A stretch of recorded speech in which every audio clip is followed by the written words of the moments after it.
Salut, bienvenue dans le tutoriel qui va traiter des changements d'unité de mesure. Voilà, alors d'abord je vais te présenter une méthode en 4 étapes. Cette méthode en 4 étapes, tu verras, c'est pas 4 longues étapes, c'est des étapes qui sont assez intuitives pour la plupart. Mais je vais te le détailler, comme ça te permettra de faire des changements d'unité de mesure efficaces.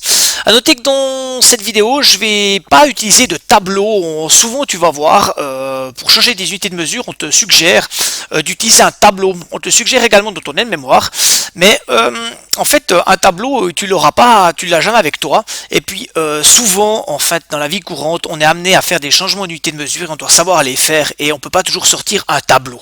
Donc il faut savoir le faire autrement qu'avec un tableau. Mais évidemment qu'un tableau peut t'aider.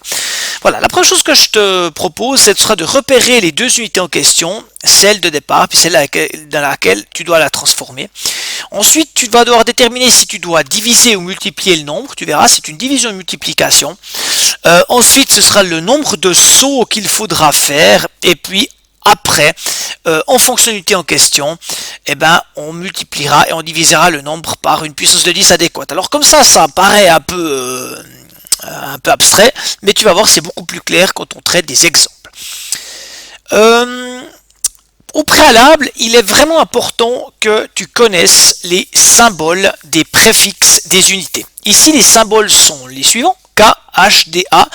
Là, il n'y en a pas. D, C et M. K veut dire kilo. Kilo, ça veut dire 1000. Ça veut dire que, par exemple, si tu mets K devant le M, ça veut dire 1000 mètres. Ça veut dire un kilomètre, et un kilomètre, c'est 1000 mètres. Donc, kilo veut dire 1000. H, hecto, ça veut dire 100. 100 mètres, hectomètre. DA, c'est le déca. C'est 10, c'est 10 mètres, décamètre.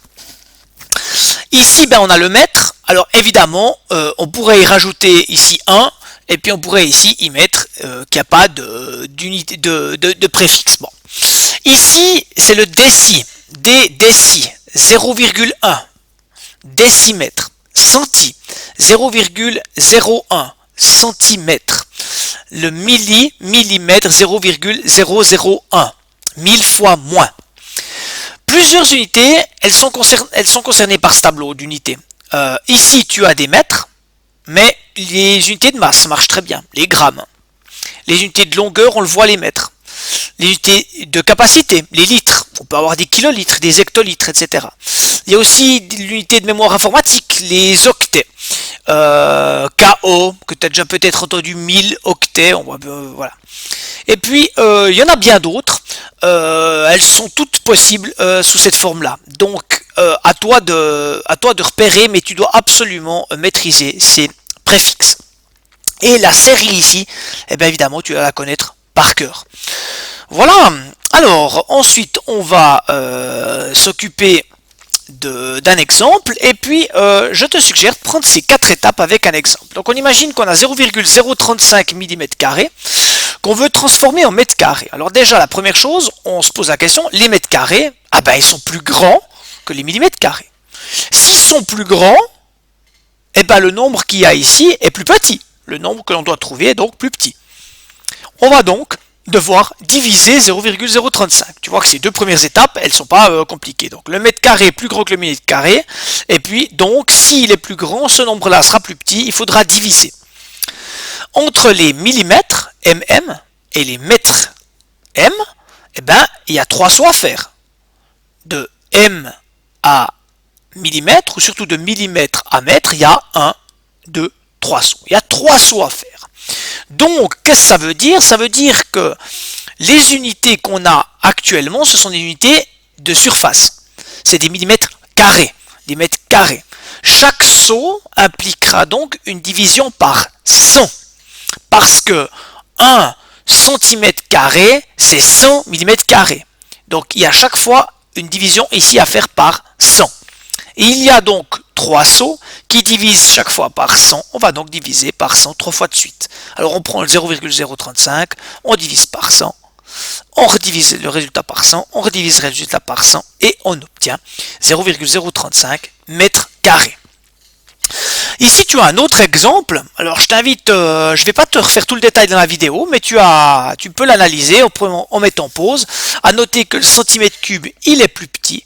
Donc, ça veut dire que ce nombre-là, il sera plus grand. Donc, qu'on va multiplier.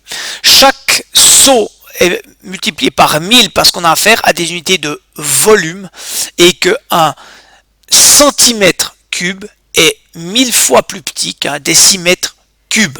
Voilà. Tu auras des étapes et puis tu trouveras 35 000 centimètres cubes. Autre cas, et là j'ai pris des grammes, j'aurais pu prendre des octets, j'aurais pu prendre des litres.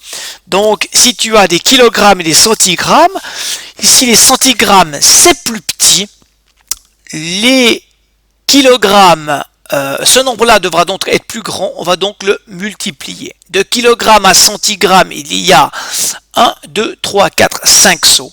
Chaque saut correspond à 10 fois plus grand. Il y a donc 5 sauts qui multiplient chaque fois par 10. Tu fais le calcul et tu obtiens 3500 centigrammes. Voilà, maintenant ce qui est un peu plus difficile et plus délicat, c'est de traiter les changements d'unité de capacité en unité de volume. Alors, ce qu'il faut comprendre, c'est que tes unités de capacité, c'est les litres. Et les unités de volume, c'est les mètres cubes. Et là, en fait, on a affaire, la capacité et les volumes, ce sont deux unités qui expriment des choses similaires, ça exprime des volumes. La capacité, si tu veux, c'est un volume. Mais par contre, on sait bien que les litres, chaque saut, il y a une multiplication par 10. Et puis, pour les millimètres cubes et les centimètres cubes, chaque saut, c'est un saut de 1000. On l'a vu avant. Alors, la difficulté est la suivante. Alors, la méthode, je vais prendre celle de mémoire. Pour moi, c'est la meilleure. Donc, tu dois exprimer 98 cm3 en centilitres. Et bien, la stratégie, c'est d'abord d'exprimer le volume en décimètres cubes. Donc, tu transformes les 98 cm3 en décimètres cubes avec la méthode qu'on utilisait avant. Une fois que tu as fait ça, la deuxième étape, tu peux dire que 1 décimètre cube, c'est 1 litre. Il faut t'en souvenir, 1 décimètre cube, c'est 1 litre. Donc 0,098 décimètres cubes, c'est 0,098 litres. Et ensuite, à partir de là, tu reprends la méthode d'avant et tu transformes les litres en centilitres. Donc en fait, à l'étape 1 et à l'étape 3, il y a la méthode d'avant. A l'inverse, si tu dois exprimer des hectolitres en mètres cubes, tu prends tes hectolitres, tu les transformes en litres.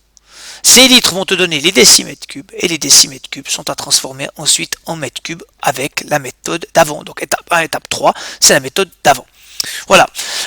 Des changements d'unité, il faut t'entraîner. Je sais tout de suite, ici tu dois vraiment obtenir du 100%. Dans les changements d'unité, tu n'as pas le droit de te tromper.